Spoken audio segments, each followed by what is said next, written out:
What's up, guys? Welcome to the video. We are doing City of Falling Angels by Cassandra Clare. What's up? Hope you guys have all been good. I know it's been a while since I've done these videos, but City of Fallen Angels by Cassandra Clare. Yes. So I'm gonna go ahead and do a little backstory and a little bit of my thoughts and opinions after reading City of Glass and getting into City of Fallen Angels. So, City of Glass, of course, ended on a note that just blew me away. Like, there is something in City of Glass that I found out that just, I don't know, it blew my mind. Like, it was insane. So, of course, Valentine is now dead. Jace was killed by Valentine, and Clary's wish, instead of ending the whole mortal war and the whole, killing demons, and everything, she asked the angel Raziel to resurrect Jace, her brother. Well, not her, well, anyway. We found out that, Jace is not her brother, that, he was part of an experiment done by Valentine, and he is actually a Herondale, and her real brother happens to be Jonathan Morgenstern, who is disguised himself as Sebastian Verlac, a shadowhunter from the London Institute. So that was really interesting. And City of Fallen Angels is the fourth book in the Mortal Instruments series. As you can see, I really only have two more books after this one. So the last three books are a separate trilogy.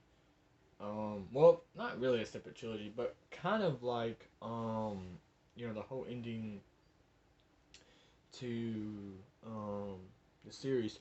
But yes, Mortal Instruments, we have City of Fallen Angels left, we have City of Lost Souls, and then I just ordered City of Heavenly Fire, so when we get that book in, we'll do that video.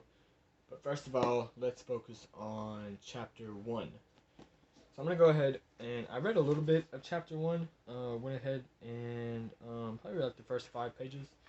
But we are on page 11, and going to start down in the 1, 2, 3, Jesus Christ, 1, 2, 3, 5, 6, probably at the 8th or 9th paragraph. Alright. If you haven't already subscribed to the channel, please consider subscribing and hitting the notification bell so you get all of my videos. This is the Shadowhunter Guy. I, of course, am the Shadowhunter Guy. And this is a series where I talk about the Mortal Instruments series and do an audiobook on all the books in the Mortal Instruments series. We talk about the characters, we do audiobooks, and in general, we talk about Shadowhunters. Thank you. Alright, so without further ado, we're on page 11, and I'm going to start at the word maybe. Maybe he's changed his mind, Simon suggested. You know how he is, moody, fickle. I wouldn't know. I haven't really seen him since the time I threatened to kill him with a candelabra. He took it well, though, didn't flinch. Fantastic, Simon said. The two subjugates were staring at him. Their eyes were a pale whitish-gray color, like dirty snow. If Raphael wants me in the clan, it's because he wants something from me. You might as well tell me what it is. We have no privy to our master's plans, said Mr. Archer in a haughty tone. No dice then, said Simon. I won't go. If you do not wish to come with us, we are authorized to use force to bring you. The dagger seemed to leap into Isabel's hand, or at least she barely seemed to move, and yet she was holding it. She twirled it lightly. I wouldn't do that if I were you. Mr. Archer bared his teeth at her. Since we have the angel's children become the bodyguards for rogue downworlders, I would have thought you above this sort of business, Isabel Lightwood. I'm not his bodyguard, said Isabel. I'm his girlfriend, which gives me the right to kick your ass if you bother him. That's how it works. Girlfriend? Simon was startled enough to look at her in surprise, but she was staring down the two subjugates, her dark eyes flashing. On the one hand, he didn't think Isabel had ever referred to herself as his girlfriend before. On the other hand, it was symptomatic of how strange his life had become that was the thing that had startled him most tonight, rather than the fact that he had just been summoned to a meeting by the most powerful vampire in New York. My master, said Mr. Walker, in what he probably thought was a soothing tone, has a proposition to put to the daylighter. His name is Simon, Simon Lewis. To put to Mr. Lewis. I can promise you that Mr. Lewis will find it most advantageous if he is willing to accompany us and hear my master out. I swear on my master's honor that no harm will come to you, daylighter, and that you should wish to refuse my father's offer, you will have the free choice to do so. My master, my master. Mr. Walker spoke the words with a mixture of adoration and awe. Simon shuddered a little inwardly. How horrible to be so bound to someone else, and to have no real will of your own. Isabel was shaking her head. She mouthed no as Simon. She was probably right, he thought. Isabel was an excellent shadow hunter. She'd been hunting demons and law-breaking downwarders, rogue vampires, black magic practicing warlocks, werewolves who run wild and eaten someone since she was 12 years old, and was probably better at what she did than any other shadow hunter her age, with the exception of her brother Jace. And there had been Sebastian, Simon thought, who had been better than both, but he was dead. All right, he said, I'll go. Isabel's eyes rounded. Simon. Both subjects rubbed their hands together like villains in a comic book. The gesture itself wasn't what was creepy, really. It was what they did. It was that they did it exactly at the same time in the same way as if they were puppets whose strings had been yanked in unison.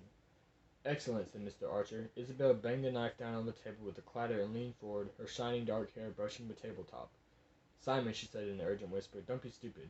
There's no reason for you to go with them, and Raphael's a jerk. Raphael is a master vampire, said Simon. His blood made me a vampire. He's my, whatever they call it, sire, maker, begetter. There are a million names for what he did, Isabel said distractedly. And maybe his blood made you a vampire, but it didn't make you a daylighter. Her eyes met his across the table. Jace made you a daylighter. But she would never say it out loud. There were only a few of them who knew the truth, the whole story behind what Jace was and what Simon was because of it. You don't have to do what he says. Of course I don't, Simon said, lowering his voice. But if I refuse to go, do you think Raphael is just going to drop it? He won't. They'll keep coming after me. He snuck a glance sideways at the subjects. They looked as if they agreed, though he might have been imagining it. They'll bug me everywhere. When I'm out, at school, at Clary's. And what? Clary can't handle it? Isabel threw up her hands. Fine. At least let me go with you. Certainly not, cut in Mr. Archer. This is not a matter for shadowhunters. This is the business of the night children. I will not. The law gives us the right to conduct our business in private, Mr. Walker spoke stiffly. With our own kind. Simon looked at him. Give us a moment, please, he said. I want to talk to Isabel. There was a moment of silence. Around them, the life of the diner went on. The place was getting its late-night rush as the movie theater down the block let out, and waitresses were hurrying by, carrying steaming plates of food to customers. Couples laughed and chattered at nearby tables. Cooks shouted orders to each other behind the counter. No one looked at them or acknowledged that anything odd was going on. Simon was used to clamors by now, but he couldn't help the feeling sometime when he was with Isabel that he was trapped behind an invisible glass wall, cut off from the rest of humanity and daily rounds of its affairs.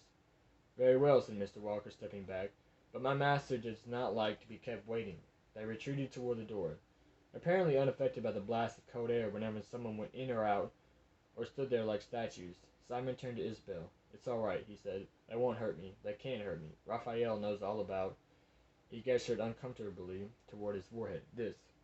Isabel reached across the table and pushed his hair back, her touch more clinical than gentle. She was frowning. Simon had looked at the mark enough times himself in the mirror to know well what it looked like, and if someone had taken a thin paintbrush and drawn a simple design on his forehead just above and below his eyes. The shape of it seemed to change sometimes, like the moving images found in clouds, but it was always clear and black and somehow dangerous looking, like a warning sign scrawled in another language. It really works, she whispered. Raphael thinks it works, said Simon, and I have no reason to think it doesn't. He caught her wrist and drew it away from his face. I'll be all right, Isabel. She sighed. Every bit of my training says it isn't a good idea. Simon squeezed her fingers. Come on, you're curious about what Raphael wants, aren't you? Isabel patted his hand and stepped back. Tell me all about it when you get back. Call me first. I will, Simon said, zipping up his jacket. And do me a favor, will you? 2 favors, actually. She looked at him with guarded amusement. What? Clary says she's been training over at the Institute tonight. If you run into her, don't tell her where I went. She'll worry for no reason. Isabel rolled her eyes. Okay, fine. Second favor? Simon leaned over and kissed her on the cheek. Try the borscht before you leave. It's fantastic. Mr. Walker and Mr. Archer were not the most talkative of companions. They led Simon silently through the streets of the Lower East Side, keeping several steps ahead of him with their odd, gilding pace. It was getting late, but the city's sidewalks were full of people, getting off a late shift, hurrying home for dinner, heads down, collars turned up against the stiff cold wind.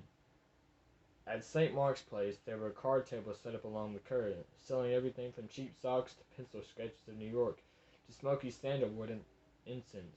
Leaves rattled across the pavement like dried bones. The air smelled like car exhaust mixed with sandalwood, and underneath that the smell of human beings' skin and blood. Simon's stomach tightened. He tried to keep enough bottles of animal blood in his room. He had a small refrigerator at the back of his closet now, where his mother wouldn't see it, to keep himself from ever getting hungry. The blood was disgusting. He thought he'd get used to it, even start wanting it, but though it killed his hunger pains, there was nothing about it that he enjoyed the way he'd once enjoyed chocolate or vegetarian burritos or coffee ice cream. It remained blood. But being hungry was worse. Being hungry meant that he could smell things he didn't want to smell. Salt on skin, the overripe sweet smell of blood exuding from the pores of strangers. It made him feel hungry and twisted up and utterly wrong. Hunching over, he jammed his fist into the pockets of his jacket and tried to breathe through his mouth. Alright, that's all the time we have for today. I hope you guys loved the video. If you are a Shadowhunter fan, I'm telling you, this is definitely the place you should be. If you haven't read the Mortal Instruments series, I don't know what you're doing. But this is City of Fallen Angels, 4th book in the Mortal Instruments series. Go pick it up, guys. Such a great series, I gotta tell you. Alright, tomorrow, or no, not tomorrow, I gotta go to work tomorrow. But anyway, next video, we'll be covering Chapter 2, and we'll be recapping Chapter 1. Hope you guys are all having a great day. Please hit the subscribe button and push the notification bell so you get all of my Shadowhunter videos, and plus any other videos that I have. Thank you.